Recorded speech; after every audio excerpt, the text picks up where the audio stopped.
want to welcome each one of you. Thank you for being here. This is an exciting time for us. I'm Dr. David Hawkins. I'm the director of the Marriage Recovery Center. And for years, we have been specializing in working with high conflict couples. But in recent years, we've focused on relationships that are fraught with emotional and secondary abuse. And that's what we're going to be talking about today. So welcome. Yes, welcome. And I'm Sharmen Kimbrough. I've been working with the Marriage Recovery Center for 5 years now as a relationship coach, and along with specializing in high conflict couples with Dr. Hawkins, I have facilitated or developed, and I facilitate the women's programs here. So again, welcome to this Silent Suffering webinar. We really appreciate you being here. Why are we here? And why is the Marriage Recovery Center, why are we doing this? What can you expect to learn from this hour? We're here, we've already said that we deal with high conflict couples, and they have historically challenged us greatly. I mean, greatly. And yet, Sharmen and I and the rest of our team, the more that we've unpacked this, the more we've discovered that underneath a lot of this high conflict is this thing called emotional abuse, which we will talk about today, and secondary abuse. And what we've discovered is when we've identified that underlying problem, our successes in working with individuals and couples has improved greatly. So we have focused on that, and we want to partner with you, church leaders, communities, other professionals. We want to partner with you in working with victims of emotional abuse and perpetrators of emotional and secondary abuse. So today we're going to teach you how to identify emotional abuse. We're going to help you define and understand what is secondary abuse. And we're going to explore how we can partner with you. And at the end, like Sharmen said, we'll take questions. We want to effectively intervene in emotional and secondary abuse. So again, we're very glad you're here. So how can we identify emotional abuse, and how often does it happen? I am perplexed about the frequency of emotional abuse. If you were to research it, which I've done, you'll come up with figures such as 1 out of 3 women struggle with emotional abuse. I happen to think that number is low. I think it's 30 to 50%. I think in high conflict couples, it's probably even higher. Furthermore, I think professionals, why is this? Well, victims of emotional abuse are unlikely to come forward, or if they do come forward, professionals that are largely untrained, and that's no diss on me, you, or anybody, but they come to someone who's untrained in understanding the whole issue of emotional abuse, and they're not effective in labeling it or treating it or dealing with it. And so emotional abuse truly is about silent suffering. So the frequency is very high. Like I said, 30 to 50%, I think even higher. It's a major issue when we deal with couples that are in high conflict. All right, what is the definition of emotional abuse? And again, you're going to get very different things if you try to figure out what is this, but I'm going to give you some things to think about. Emotional abuse has been called the slow, steady degradation of another's self-esteem. How does that degradation happen? How does that erosion of self-esteem happens? It's often subtle. It's often hard to recognize because the abuser blames and controls the victim. And so keeps it, there we have this silent suffering. Emotional abuse has been labeled as a systematic abuse of power and control of one person over another. And so, without exception, every couple that we deal with, every victim of emotional abuse has suffered from this sense of superiority that the perpetrator has, the power and control. The perpetrator uses power and control to dominate the victim, causing the victim to doubt their own perceptions, to doubt their own reality, and hence the victim swirls in their own confusion and the erosion of their self-esteem. And now what we're finding is the erosion even of their physical well-being. So the perpetrator grows in power, and as they become more certain that the victim can be controlled and won't leave the relationship. The abuser uses this dependency then and codependency to their own selfish ends. As the abuse continues, you can only imagine that the victim loses more and more of their voice, and we hear that. They feel voiceless and powerless as they spend their energies, their limited energies, in adapting and coping with these impossible situations. In fact, the number one symptom that I see from victims of emotional abuse is they tell me they are exhausted. They lose their ability to access their anger and their power in order to stand up for themselves. They are rarely offered support and encouragement, and her attempts at setting boundaries often fail, and the problem worsens. So, emotional abuse includes, but is not limited to, these are just a sampling of some of the things that they experience: persistent hypercriticism, humiliation, refusing to communicate, passive aggression, withdrawal, withholding affection, pressure to engage in sex void of emotional caring and compassion, belittling, demands, and pervasive control. The perpetrator undermines the victim's self-confidence and sense of self-worth, creating even more dependency. So what we watch for as counselors to identify this, so Dr. Hawkins just gave you kind of a definition of what emotional abuse looks like. The most powerful way to identify it in the counseling office is through how they use language. And so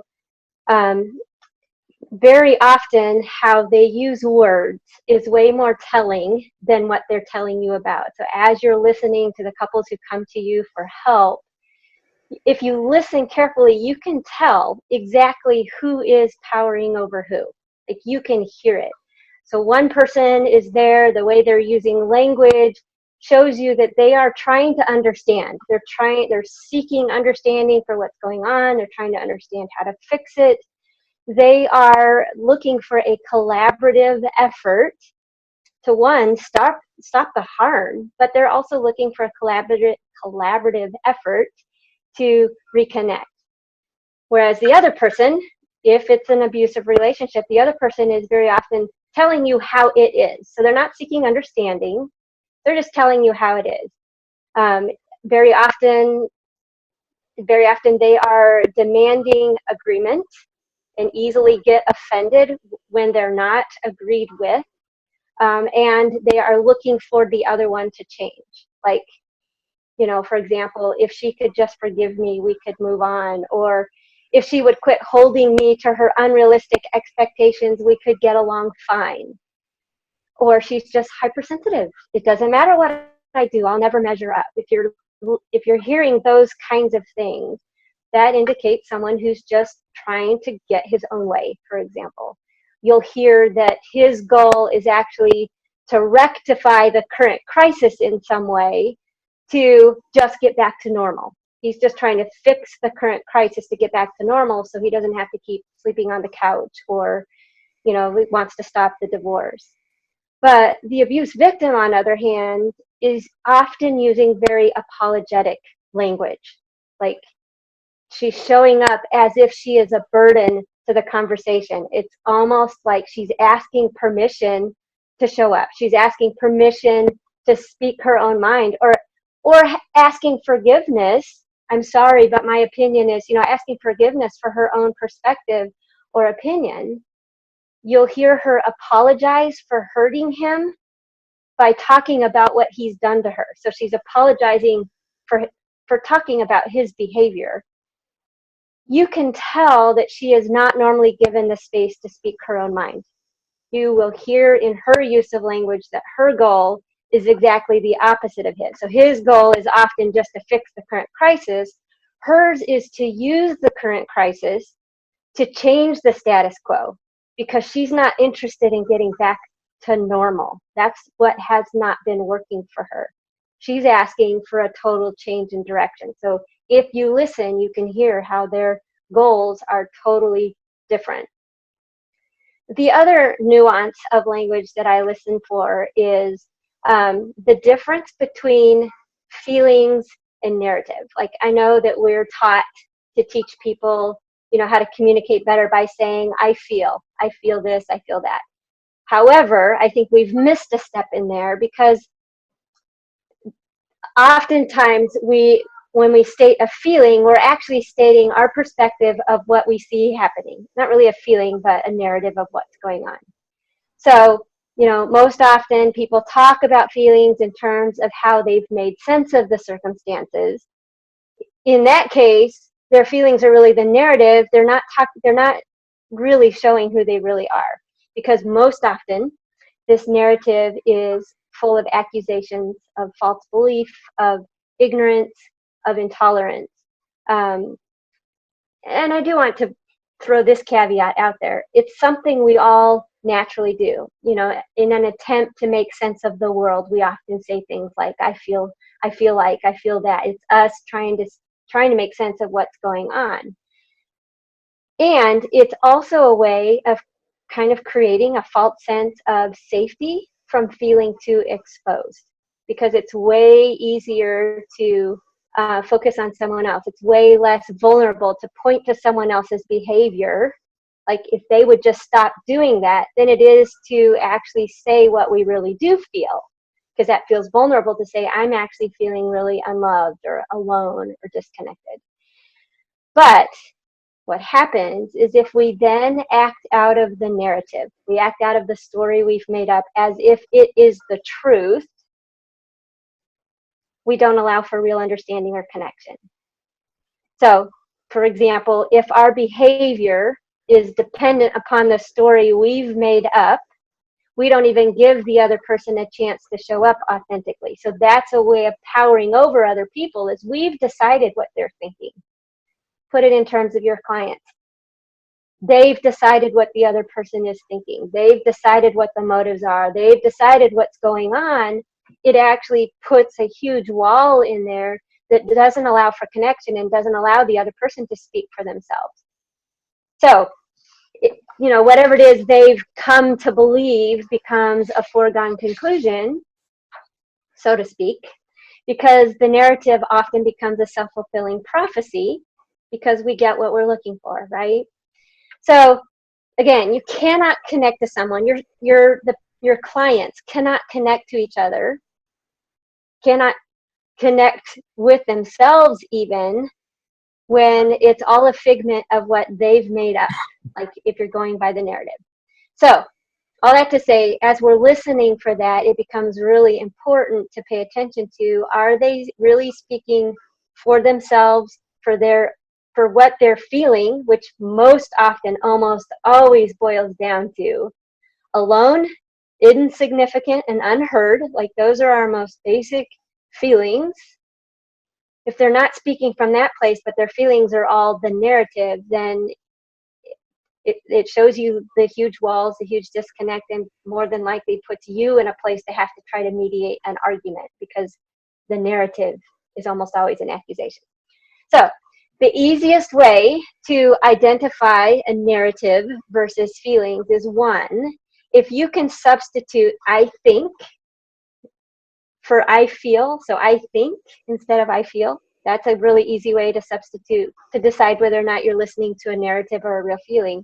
Or if they use like or that in the sentence, because I guarantee you, like is almost always followed with you. So I feel like you, which immediately means they're talking about the other person. That is a narrative. And it becomes an accusation that, continues to feed the fighting, fuel the fighting. So how this applies to emotionally abusive relationships is that there will not be healing if there cannot be an open door for authentic communication without one person towering over the other. So when that's happening in the counseling setting, it's not worth trying to resolve the presenting issues until that dynamic is corrected. So super important to listen for how they're using language. Thank you, Sharmen. So let's talk about some terms here. We talk about covert versus overt emotional abuse. In fact, most things you'll read about now are going to talk about covert emotional abuse. What does that mean? I'm not sure they can be fully teased apart from one another, but I want us to think about that. In overt emotional abuse, you've got verbal assaults, and that's a little easier for a victim to go, that's really bad behavior. That is really bad. You've got concrete manipulations. These things are more obvious to the victim. They're able to at least sit back and go, yeah, this is really bad and this is hurtful. Covert abuse confuses and causes profound self-doubt, which Sharmen deals with all the time, and I deal with it at times when I'm working with victims. And they question their own reality. Overt abuse tends to be aggressive, overtly aggressive, self-aggrandizing, and exploitive, and isn't often, but could be seen by others. Aha, I see that. That's really bad behavior. Covert emotional abuse is much more complicated, since the abusers are hypersensitive and they're very defensive. Defensiveness is something we see all the time, and it becomes secretly abusive. And there we have the silent suffering issue. Covert abuse creeps into people's lives in the form of subtle put-downs. I've already talked about hypercriticism, withholding affection, and so on. This overt abuse, again, could be rage reactions. A little more easy to see that. Covert abuse, you question what is going on. The covert abuser systematically manipulates your mind, your emotional responses. Perhaps you've heard terms, important to understand these terms such as gaslighting. That didn't happen. No, it wasn't there, didn't happen. Nope, denial, massive denial, rewriting history, blame shifting, word twisting. Defensiveness is the most common one that I see, a defensiveness, and so the voice of the victim is not heard. Literally every day in my practice, I talk with a victim, a couple, and the woman invariably is not heard, not seen. She feels invisible, powerless, unheard, and so on. So the mechanisms, defense mechanisms that serve to protect the abuser, they render the victim helpless, powerless, and profoundly unheard. The abuser uses the pretense of love and caring, and they will say to you, oh my goodness, I love her, I love her, I love her. And yet they avoid really shedding themselves of these defenses, and they're not really open or accountable for change. So the impact of these mechanisms cause the victim, again, to doubt their perceptions, go silent. That's where all of this goes underground. This is silent suffering. And his behavior looks fine. The victim's response looks wrong. Ultimately, the victim is even blamed for causing the problem. She might think to herself, it's not all bad, Dr. Jekyll, Mr. Hyde. While she lives with these cycles of ups and downs, feeling loved at some moments, feeling hated at other moments. You can only imagine what this does to the brain. The victim goes through cycles or moments of feeling hopeful. Maybe he'll change. Maybe it'll be different. Magical thinking. And feeling utterly hopeless. The situation truly is crazy making, and again, exhausting. Living with Dr. Jekyll and Mr. Hyde is utterly exhausting. So what we run into when these couples end up in our office is that it often is something way behind the scenes, like the Dr. Jekyll, Mr. Hyde mentality is something that we don't see because we're not living with him, right? We don't get to see those cycles. And as people helpers, we have to watch out for the fact that we have such a great propensity to deny what we don't want to see.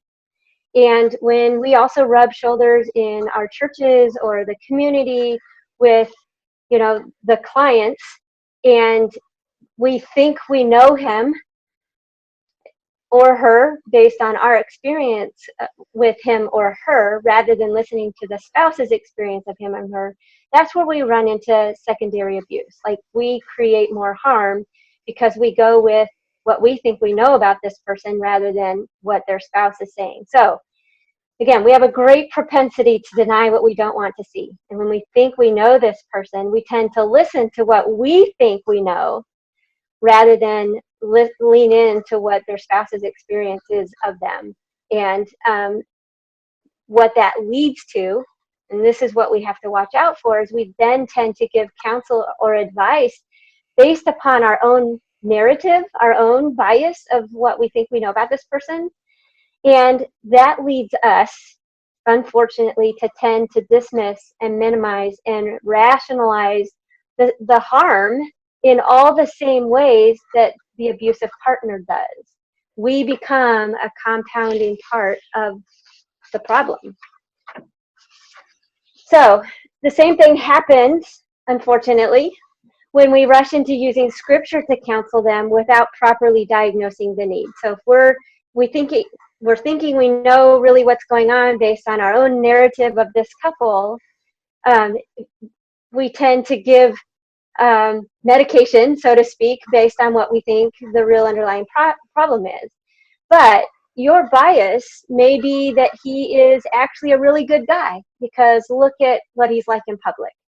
Or, your bias may be that he's head of the household. So the fix is that she needs to better submit and quit withholding her body.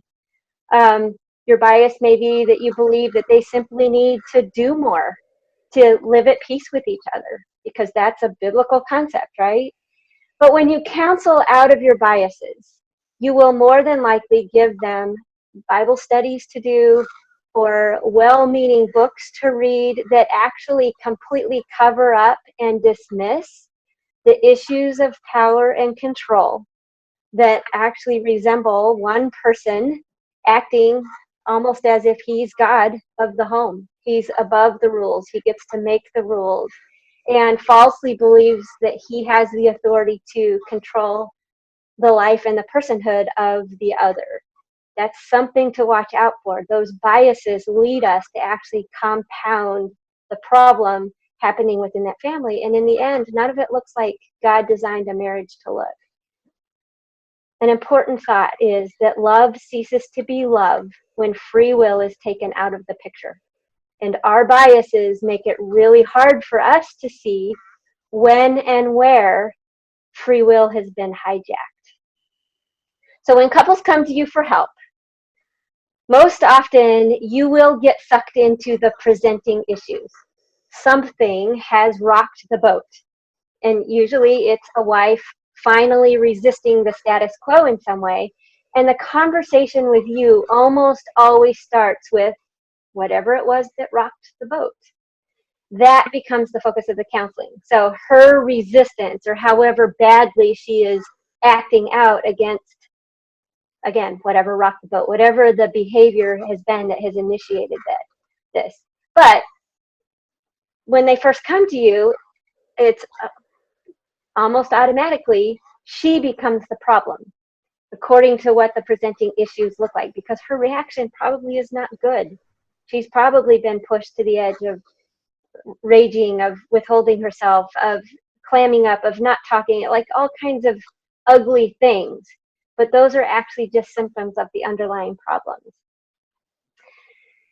The other problem is that she's put in a position, by most of us within the church context, she is put in a position to absolutely prove beyond a reasonable doubt what her experience of him has been.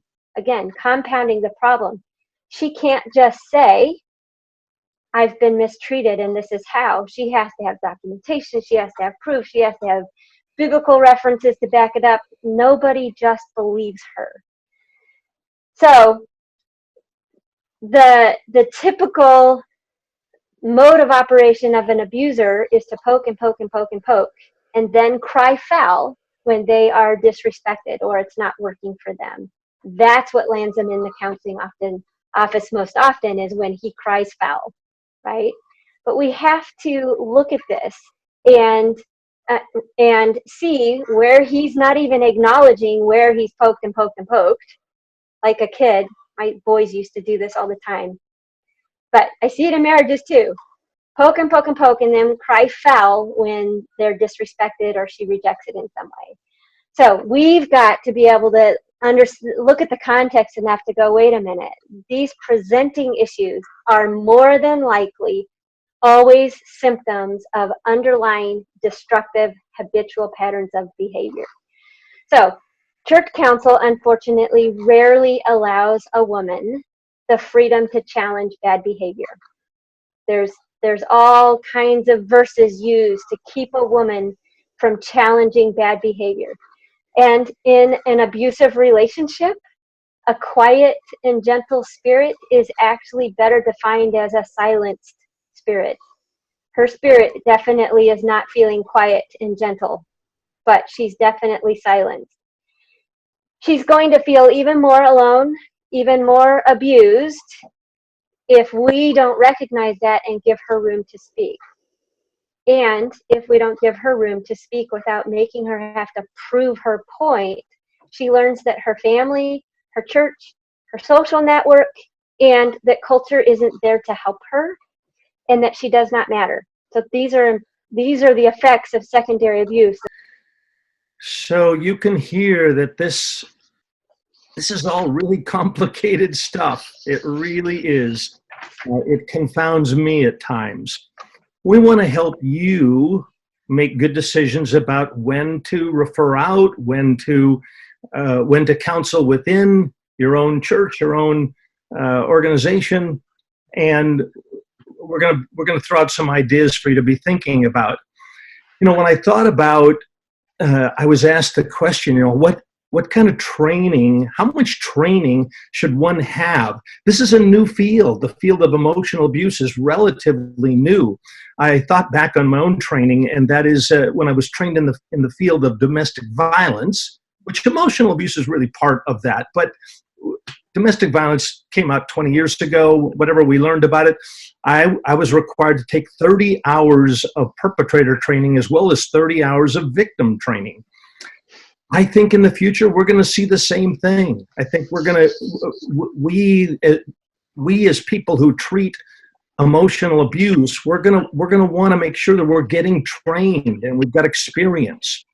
So training for either perpetrators or victims of emotional abuse requires a lot of skill.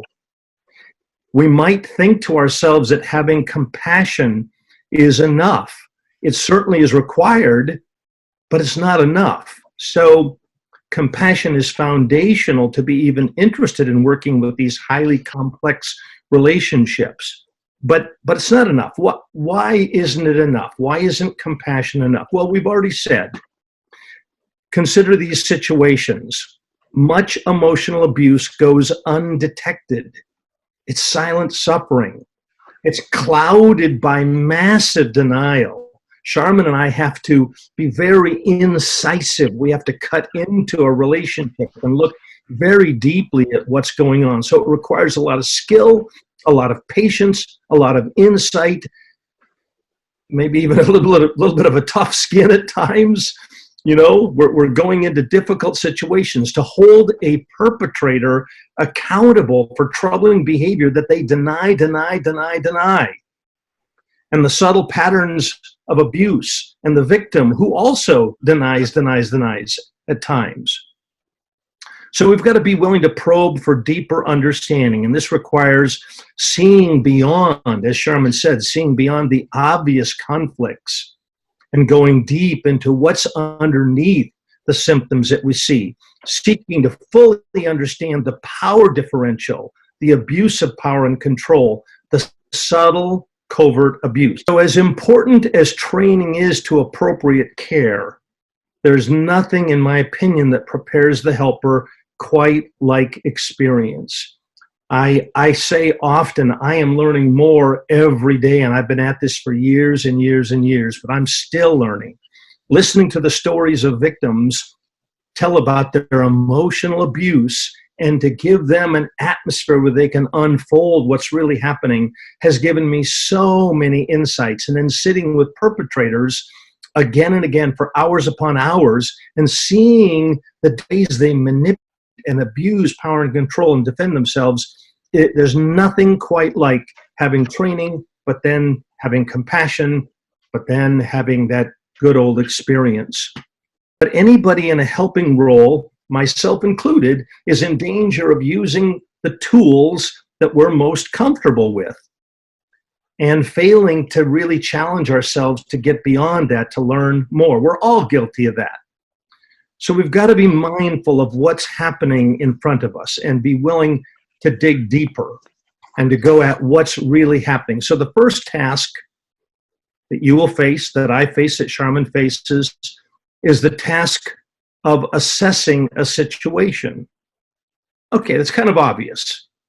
This requires skill, training, and experience, and of course, faith is a factor, and Scripture is invaluable. But we've got to be willing to, in a sense, set that aside and dive deep and really listen to the story and understand what is really going on here.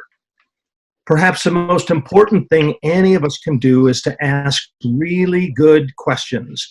Victims invariably tell me, I wasn't heard. They didn't really ask enough questions. They didn't really, because they've got their own denial, remember. They've got their own minimization. They've asked themselves 1,000 times, am I really being victimized? So does this couple really feel heard? Do they both feel helped? Do they both sense that you are taking an active interest in their story and what's really happening? Do they, and you should ask this question, do they sense that you fully grasp the severity and the depth of the problem? They come to me and to Sharmen and they say, no, other counselors, pastors, church leaders they didn't really take the time needed to unpack the full story. So be prepared to hear that you do not fully grasp the severity and the depth of this couple's problems. You don't fully grasp. I would go into it assuming that. I have begun assuming that I don't know that I fully get it. I want to listen more. I want to ask more questions. Then you must know, when are you in over your head? And all of us have to do that. We're required to do that. To know when do we say, you know what, and we want to be available to you, by the way. We want to partner with you. We want to be available. You can call us, ask questions. When do you reach out to a specialist in the field of emotional abuse? And by the way, there's not very many that we know of, but it's growing, that they can call upon, you can call upon to assist you in making good decisions. It's my opinion that referring out should be done sooner rather than later to avoid creating, more harm from which they have to recover. When there is refusal to cooperate by one partner or the other, couples counseling shouldn't be done. And individual work should be done by someone who is trained in dealing with the underlying disease of emotional abuse. When refusal to cooperate looks like one partner going silent, that tells you that they're not free to show up authentically and are probably experiencing some sort of retribution at home for disclosing the story. So that's a way to look at refusal. One way to look at refusal to cooperate is if they just go silent. Because again, if people can't show up authentically and be real and really share who they are from their own words and perspective, there is not going to be any healing or connection. So that's the point. If they go silent, you don't have anything to work with because they're not able to show up. Refusal to cooperate can also look like a waiting game. For example, waiting for her to get lonely enough that lonely enough in the separation that she just gives in to him wanting to come back home, or a hyper focus on how long is this going to take? Tell me how long is this process going to be? How long do we have to stay separated? The hyper focus is just on the time it takes, as if this is just a waiting game. That's a way of stonewalling. It's actually a way that tells you that there's refusal to cooperate. It's not about implementing the work. It's not about walking out the journey. It's just, how long do I have to do this? It can also look like someone using his own boundaries, one spouse using their own boundaries actually to coerce and manipulate the other person. That's not what boundaries are for, but that's something that we watch for to tell us whether or not someone's really doing their part, or if they're just learning new tools to manipulate and control the other person. But no progress can be made toward a healthy connection until both parties are ready. And if they are not ready, willing, and able to participate in the process and do their own individual work, then there's nothing that you can do to help bring healing to this relationship. So they'll need some targeted work, some targeted help from someone trained in dealing with the nuances of emotional abuse that can help them become individually ready, willing, and able to participate. So the sooner we can get them that help, the more likely they will be able to recover. So we go to great lengths not to begin couples counseling. This is the biggest mistake made, is to begin couples counseling right off the bat when, remember what I said at the very start, this high conflict, underneath the high conflict is often all the vestiges of emotional abuse. So many people start couples counseling right away, and you may be doing that. I've done it.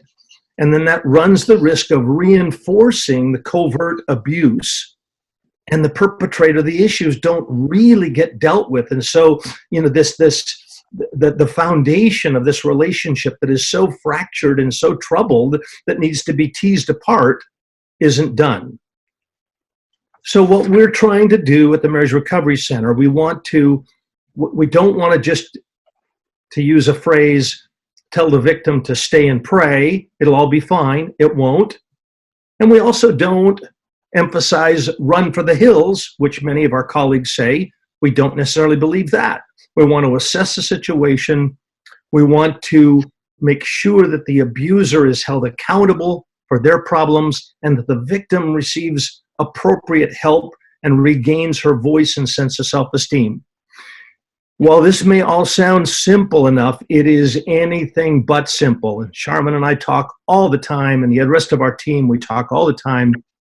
We begin the process by doing a marriage evaluation where we are watching for, looking for, diving deep, trying to understand, is this truly a couples counseling problem? Is this really a communication problem, which so many people think it is, or is it really riddled with emotional abuse that's got to be teased apart and a victim of emotional abuse and secondary abuse?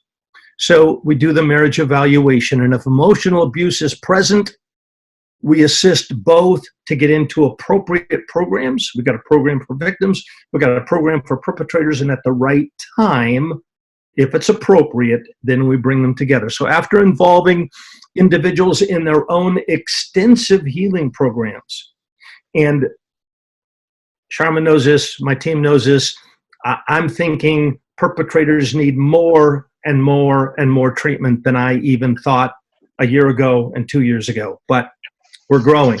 At the right time, after he's done extensive character work and looked at his defenses, his abuse of power and control, all the issues we've talked about, she has regained her voice. She's recovered emotional abuse, or at least in large part recovered. Then we decide, okay, can couples counseling take place? We have complex and extensive programs for both perpetrators and victims of emotional abuse, and when it's deemed appropriate, then we can move into doing couples work. And our programs are all online, meetings virtually. Our approach is to take a really hard look at where they are, where they want to be, and what's getting in the way. Then we develop a practical, actionable plan, a game plan that helps them to really address those things that are getting in the way. And we do it in such a way that it's not just about diagnosing or labeling anybody. It's about really getting practical about what is the bad behavior that's tearing down the relationship and the connection, and what do we need to do instead. What we found is that traditional hourly sessions, and you've probably found this as well, but traditional hourly sessions once a week or once a month are not effective, and they're not efficient. The time is often wasted, just rehashing the current events or mediating whose perspective is the right one, which is, very often reinforcing the context of one person powering over the other. If one person's perspective is the right one and the other person's not, then, you get all caught up in that argument. So nothing gets resolved, and we have not found that to be helpful, and I'm sure that you have not as well. We have found much greater successes in targeting personal work combined with larger blocks of time for couples. So either doing intensives with couples or definitely doing more than just a 1 hour a week block. We've developed a comprehensive program for healing together that uses a multidimensional approach and includes individual work for the man and the woman, group work, healing from trauma, 3 to 5 day intensives that can jumpstart the relationship a whole new direction. And we've gone outside the typical 1 hour a week session block to change the paradigm of marriage counseling to be much more positive and successful. We like to see marriages healed. We like to see hearts restored. And so we work hard to do that. And it really involves, again, not diagnosing people, but exploring the issues pertinent to the couples that we're working with. What problems, what issues, what breakdown are they specifically bringing to us? And then helping them to see how to do it differently, how to do it better from a really practical standpoint. Because when it is done well, we have seen marriages racked by emotional abuse and narcissism healed and restored. We have seen it happen. It does happen. But it really takes an absolute commitment to a long-term journey of intentional steps towards connection. And I often remind couples, this is about a journey. It's not the destination. Often they have this destination of a restored marriage in mind. But in reality, this is about the journey of learning how to connect on a daily basis and do life together. All right. So the next step for you folks is we want to encourage you to continue this process of learning about emotional abuse and how to work with victims and perpetrators. We want you to really consider we've got a Safe Harbor audio course, and it's a 3-part online course developed and recorded by Sharmen, and that will help you dive deeper into these topics that we've discussed today and truly become an advocate for both victims and perpetrators of emotional abuse. It's designed to allow you to learn at your own pace and on your own time, and we hope that you will find it helpful, and other members perhaps of your leadership team, you can share it and learn at your own pace and really become much more proficient, and we'll all work together in dealing with this epidemic of emotional abuse. Noelle,